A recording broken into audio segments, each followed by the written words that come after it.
बोलिए लाडली लाल की जय हो। तो देखिए शंकर जी को भी वो धुन सुनाई पड़ गई थी। शंकर जी ने भी रास में प्रवेश किया, उनको भी रास का रस प्रदान किया गया। लेकिन जो अधिकारी जीव नहीं थे उनको वो धुन नहीं सुनाई दी। तो जब ठाकुर जी ने मुरली बजाना प्रारंभ किया तो उस समय जितने भी अधिकारी जीव थे उनको वो मुरली सुनाई दी, वो मुरली नाद सुनाई दिया। तो उसमें कई प्रकार की गोपियां थी। एक तो साधन सिद्धा गोपियां थी, एक श्रुति रूपा गोपियां थी। श्रुति रूपा गोपियां यानी कि वेद की ऋचाएं। कुछ दंडकारण्य के ऋषि थे। जब भगवान राम वन को गए थे तो दंडकारण्य के ऋषियों ने जब भगवान को देखा तो उनके मन में भी ये व्याकुलता हुई श्री राम को देख करके कि काश श्री राम हमारे प्रियतम होते और हम उनके रूप माधुर्य का रसपान करते। तो भगवान ने कहा ये हमारा मर्यादा पुरुषोत्तम का अवतार है, इसलिए तुम सब द्वापर में आ जाना कृष्णावतार में, उस समय हम तुमको रास का रस प्रदान करेंगे। कुछ अग्नि के पुत्र थे और कुछ मिथिला की सीता जी की सहेलियां थी और कुछ लोग भगवान को देख करके, जिन लोगों ने भगवान को देख करके जो आकर्षित हुए हैं, तो वो लोग सब उस कृष्णावतार में गोपी बन बन करके आए हैं। तो कई प्रकार की गोपियां थी और कुछ गोपियां नित्य सिद्ध महापुरुष थी, ललिता विशाखा आदि। वो सदा से भगवान के साथ रहती थी और जब भगवान अवतार लेकर के आते हैं तो भी वो भगवान के साथ अवतार लेकर के आती हैं और गोलोक में भी भगवान के साथ ही रहती हैं। तो कई प्रकार की गोपियां थी।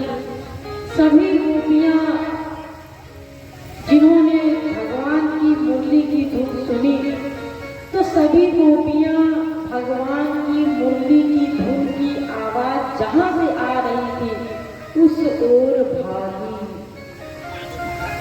जो साधन सिद्धा गोपियां थी उनका कुछ अशुभ संस्कार शेष रह गया था, इसलिए उनके पतियों ने उन्हें बाहर जाने से रोक दिया। लेकिन उनके मन में इतनी व्याकुलता हुई कि उन्होंने अपने शरीर को वहीं त्याग दिया, आत्महत्या नहीं की। इतनी व्याकुलता हुई भगवान के लिए कि शरीर अपने आप छूट गया और दिव्य शरीर से दिव्य आत्मा उनकी गई है भगवान के पास, दिव्य शरीर से भगवान के पास पहुंची है। तो सारी गोपियां इकट्ठा पहुंची हैं और किसी भी गोपी ने किसी से ये नहीं कहा कि श्याम सुंदर बुला रहे हैं, चलो चलो। जिन गोपियों ने एक साथ कात्यायनी देवी का व्रत किया था उन्होंने भी एक दूसरे को नहीं बताया। सबको ये लगा कि श्याम सुंदर केवल मुझे ही बुला रहे हैं और ऐसी भावावस्था थी किसी गोपियों की किसी की। तो कुछ श्रृंगार कर रही थी, कुछ खाना खा रही थी, कुछ खाना परोस रही थी।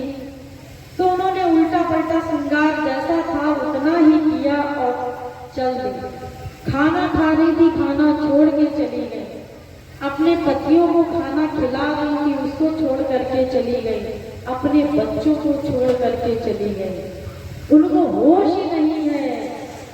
और जो साधन सिद्धा गोपियां थी, उनको थोड़ा सा ये लगा कि अरे कुछ मंगलसूत्र पहन ले, ये पहन ले, वो पहन ले, तो ऐसा पहन करके निकले, नहीं तो बाहर कोई क्या कहेगा। तो उन्होंने पैर वाला गले में पहन लिया, गले वाला कमर में पहन लिया, उल्टा पलटा सा श्रृंगार कर लिया। लेकिन जब उनके पतियों ने रोका तो वो दिव्य स्वरूप में गई है, मैंने आपको बताया। तो सारी गोपियां इकट्ठा होकर के ठाकुर जी के पास पहुंची, जहां ठाकुर जी मुरली वादन कर रहे थे, और जा करके सभी गोपियां वहां पर एकत्रित हो गई। करोड़ों की संख्या में गोपियां सब एकत्रित हो गई। और जैसे ही गोपियां पहुंची तो भगवान ने क्या कहा, स्वागतम गो महाभाग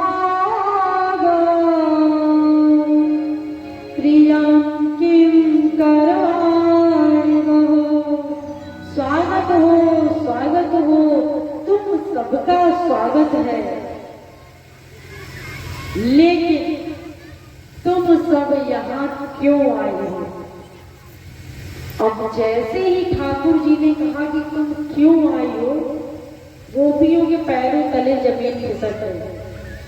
अरे स्वयं तो मुरली बजाया और स्वयं ने हम लोगों के मन को खींच करके यहाँ तक बुला लिया, उसके पश्चात ही कहते हैं कि तुम लोग यहाँ क्यों आए हो? गोपियां चुप हैं, कुछ बोल नहीं रहे। तो ठाकुर जी ने कहा, अच्छा, तुम लोग ये जो दिव्य सुंदर वातावरण है, इसको देखने आए होगी। ठीक है, अब तुमने ये दिव्य वातावरण देख लिया, अब तुम जाओ। तुम्हें इतनी रात्रि को नहीं आना चाहिए, रास्ते में जंगली जानवर कभी हानि पहुंचा दे, तुम्हें इतनी रात्रि में नहीं आना चाहिए। अब भी गोपियां चुप हैं। फिर भगवान ने कहा, अरे तुम्हारे पति तुम्हारी राह देख रहे होंगे, तुम्हारे बच्चे तुम्हारी राह देख रहे होंगे, तुम्हारे माता पिता तुम्हारी राह देख रहे होंगे, गाय के बछड़े तुम्हारी राह देख रहे होंगे, तुम यहाँ कैसे आ गए? क्या कोई अघासुर बकासुर आ गया है ब्रज में क्या? क्योंकि पहले भी ये राक्षस आए हैं, तो आप लोगों ने, हमने आप तुम लोगों की पहले भी रक्षा की है, तो इसलिए तुम लोग शायद आई होगी। तो ठीक है, अब आ गई, लेकिन अब चली जाओ, अब तुम लोग यहाँ से चली जाओ। अभी भी गोपियां चुप खड़ी हैं, शांत खड़ी हैं। अब ठाकुर जी ने धर्म का उपदेश दिया। क्या उपदेश दिया? कि जो कुलीन कुल की स्त्रियां होती हैं, तो उनका ये धर्म होता है, वो अपने पति की सेवा करें, अपने पति के बच्चों की सेवा करें, सास ससुर की सेवा करें। ये कुलीन कुल की स्त्रियों का धर्म होता है। चाहे पति दुष्शील हो, दुराचारी हो, या जिसके पास कम धन हो, निर्धन हो, या वो प्रताड़ित करता हो, परेशान करता हो, ये अन्य चीजें बता करके ठाकुर जी ने उन गोपियों से कहा कि इन किसी भी परिस्थिति में, चाहे रोगी हो तुम्हारा पति, किसी भी स्त्री को अपने पति का त्याग नहीं करना चाहिए। ये भगवान धर्म का उपदेश दे रहे हैं गोपियों को। इन किसी भी परिस्थिति में किसी भी स्त्री को अपने पति का त्याग नहीं करना चाहिए। लेकिन एक शर्त और लगा दी। भगवान ने कहा बस वो पातकी ना हो, पाप करने वाला ना हो। अगर पातकी है, महापाप करता है, तो उसको अपने पति को छोड़ने का अधिकार है, लेकिन अन्य स्थिति में उस स्त्री को अपने पति को छोड़ने का अधिकार नहीं है। उसके पश्चात भी गोपियां चुप हैं और ठाकुर जी अपना धर्म का उपदेश देते जा रहे हैं। ठाकुर जी उपदेश देते जा रहे हैं। गोपियों के आंखों से अश्रुधारा प्रवाहित हो रही है और वो अपने पैर के अंगूठे के नाखून से जमीन को कुरेद रही है। उनकी आंखों से अश्रुधारा प्रवाहित होकर के उनके अश्रु हृदय तक आ गए हैं। आंखों का काजल बह गया है, लाल लाल होठ सूख गए हैं गोपियों के, और मन इतना द्रवीभूत हो गया है कि वो कुछ बोल नहीं सके। उसके पश्चात गोपियों ने अपने आप को संभाला और ठाकुर जी से कहा, तुम्हारा लेक्चर हो गया कि अभी कोई और प्रवचन देना बाकी है, और कुछ प्रवचन देना बाकी हो तो वो भी दे लो, उसके बाद हम लोग बोलेंगे। ठाकुर जी ने कहा हो गया हमारा लेक्चर, हमारा प्रवचन हो गया, बोलो क्या बोलती हो। गोपियों ने कहा कि अभी अभी आपने कहा है, ध्यान देना, अभी अभी आपने कहा है कि अन्य स्थितियों में अपने पति का त्याग नहीं करना चाहिए। अगर पति पातकी हो, पापी हो, महापाप करने वाला हो, तो उस स्थिति में अपने पति का त्याग कर देना चाहिए। तो हम जितनी भी गोपियां हैं, हम सबके पति पातकी हैं, पापी हैं। क्यों? क्योंकि हम सबके किसी के भी पति ये नहीं चाहते कि हम सब तुम्हारे पास आए, और इतनी रात्रि में हम किसी के भी पति नहीं चाहते। अगर चाहते होते तो हम लोगों को छुप करके क्यों आना पड़ता। और देखिए यहाँ पर एक और रहस्य की बात मैं आप लोगों को बता दे रही हूँ। रहस्य की बात ये है कि जिस समय सभी गोपियां भगवान के पास गई थी, उस समय जितनी भी गोपियां गई थी, भगवान स्वयं उसी गोपी का रूप बना करके और उसके जैसे कर्म थे, जैसे भाव थे, उससे युक्त होकर के उस गोपी के घर में भगवान चले गए। लेकिन उनके किसी के भी पति को ये नहीं पता चला कि ये भगवान स्वयं गोपी बन करके आए हैं। नहीं तो मान लो किसी का पति सो रहा है, रात को उठ गया किसी कारणवश और उसने देखा हमारी स्त्री नहीं है, तो अकांड कांड खड़ा हो जाता और पूरे ब्रज की स्त्रियां गायब, फिर तो अच्छा बवाल हो जाता। तो ठाकुर जी सभी गोपियों का रूप धारण करके उनके घर में चले गए, उतने ही रूप बना करके। तो ठाकुर जी इतने रूप बना करके गए, इसका मतलब किसी भी गोपी का पति ये नहीं चाहता था कि मेरी स्त्री ठाकुर जी के पास जाए, अन्यथा उनको रूप बनाने की आवश्यकता ही ना पड़ती।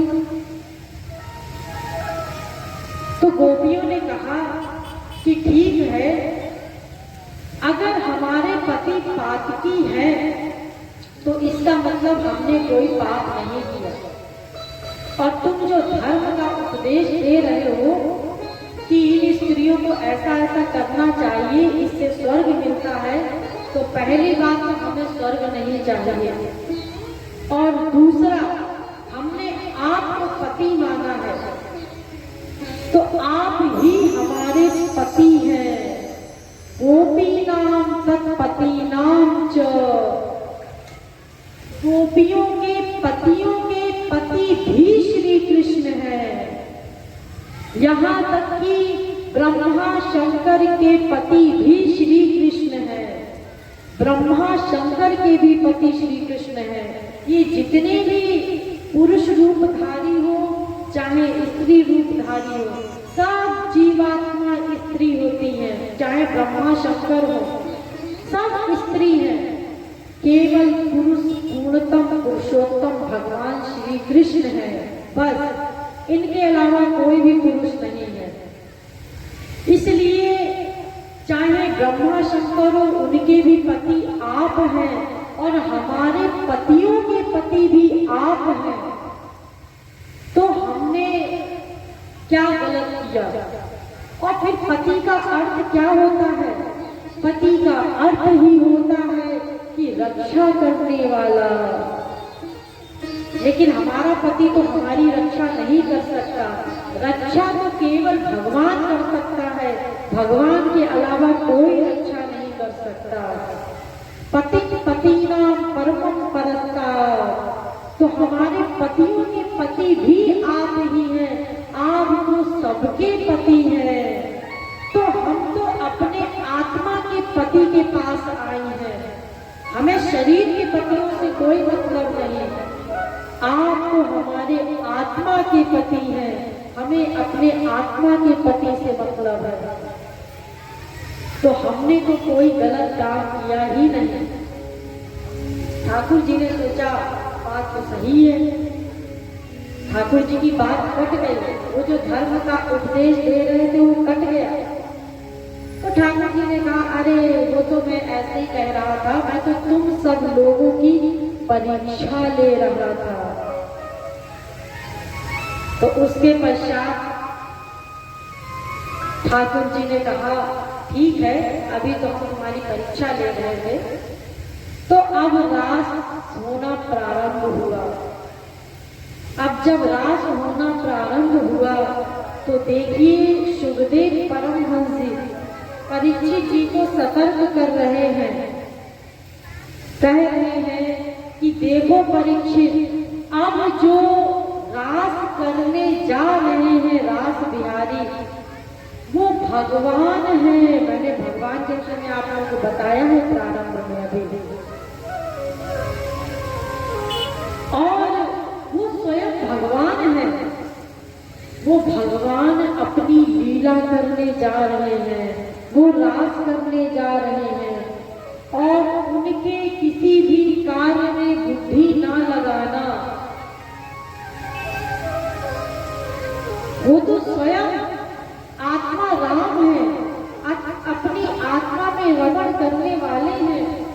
उनको बाहर किसी से कुछ नहीं चाहिए। लेकिन अब वो जो कुछ भी करेंगे वो लीला करेंगे, लीला। तो अब भगवान जो कुछ करने जा रहे हैं वो लीला करने जा रहे हैं। लीला का अर्थ होता है नाटक, दिखावा। तो आप लोग सीरियल्स वगैरह देखते हैं तो वो सब नाटक ही तो करते हैं। वास्तव में तो ऐसा नहीं होता है। क्या क्या क्या क्या आते रहते हैं, आप लोग नाम लेते रहते हैं, मुझे तो नहीं पता। जो भी है, जो भी आते हैं नाटक पिक्चर वगैरह, तो वो सब नाटक होता है। तो अब जो भगवान करने जा रहे हैं, तो भगवान जो करते हैं उसको लीला शब्द से संबोधित करते हैं। और संसार में जो होता है उसको नाटक कह दिया जाता है। भगवान के जितने भी कार्य होते हैं उसको लीला के नाम से संबोधित किया जाता है। तो अब जो भगवान रास करने जा रहे हैं उनको साधारण मनुष्य मत मान लेना। वो स्वयं गोलोक बिहारी श्री कृष्ण है, रास बिहारी श्री कृष्ण है। वो अब लीला करने जा रहे हैं। अब गोपियों के साथ भगवान लीला करने लगे और उसके पश्चात जैसा जैसा गोपियों की इच्छा होती गई वैसा वैसा भगवान करते गए। लेकिन क्या हुआ कि थोड़ी देर तो भगवान ने उनके मन के अनुसार किया, लेकिन गोपियों को ऐसा लगा, ध्यान दीजिए,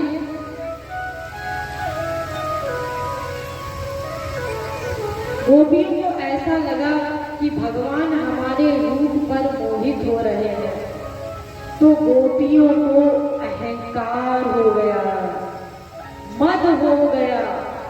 ये संसार वाला अहंकार नहीं जो हम लोगों को हो जाता है, ये दिव्य मद से सुशोभित हो गई, दिव्य मद आ गया गोपियों को कि ठाकुर जी देखो हमारे पीछे पीछे कैसे घूम रहे हैं, कैसे हमारे रूप पर मोहित है। तो दिव्य अहंकार आ गया। अरे जब हम साधारण लोगों को अहंकार आ जाता है तो फिर गोपियां जिनके साथ ठाकुर जी राज कर रहे हैं, स्वाभाविक है उनको अहंकार आएगा। लेकिन एक चीज याद रखना, जहां अहंकार आया वहीं भगवान चल देते हैं। अगर जीव के मन में थोड़ा सा भी अहंकार आ गया तो भगवान वहां से चले जाते हैं और भगवान रास से गायब हो गए। अब गोपियां विलाप करने लगी, भगवान रास से गायब हो गए। तो सबसे बड़ी चीज है अहंकार नहीं करना। जहां हमें अहंकार आया वहीं भगवान हमारे पास से चले जाएंगे। उसके लिए तो भगवान दीनता पसंद करते हैं, उनको दीनता पसंद है। बिल्कुल दीनहीन अकिंचन बन करके भगवान की भक्ति करनी चाहिए। तृणादपि सुनीचेन तरोरपि सहिष्णुना अमानिना मानदेन कीर्तनीय सदा हरि। तृण से भी बढ़कर के दीन भाव होना चाहिए। आप लोग देखते हैं दूब घास होती है, दूब घास में पैर रखो तो वो दब जाती है और उसको उठाओ पैर को तो वो दूब घास फिर वैसे खड़ी हो जाता है। ऐसे ही दीन भाव मन में होना चाहिए, तब भगवान हमें मिलेंगे। तो तृणादपि सुनीचेन और तरोरपि सहिष्णुना, जैसे पेड़ पर हम पत्थर फेंकते हैं और वो पेड़ हमें फल दे देता है, उसको कष्ट होता है, हम पत्थर काटते हैं, लेकिन उसके पश्चात भी वो हमें फल दे देता है।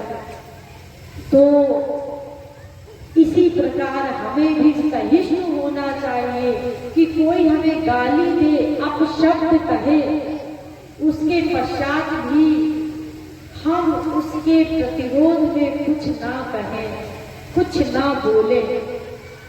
तो तृणादपि सुनीचेन तरोरपि सहिष्णुना, इतना सहिष्णु बनो, सहनशील बनो और अमानिना मानदेन, दूसरे को सम्मान दो, स्वयं सम्मान ना चाहो, दूसरे को सम्मान दो, लेकिन अपने लिए ये मत चाहो कि हमें भी सम्मान मिले।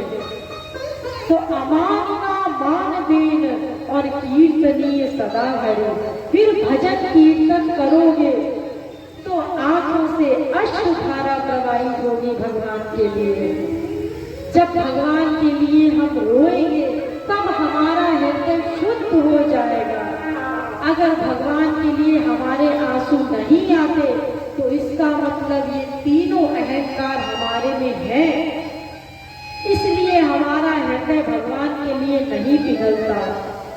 जब ये सब चीजें समाप्त हो जाएंगी तब भगवान के सामने हम निरंतर अश्रुधारा प्रवाहित करते रहेंगे।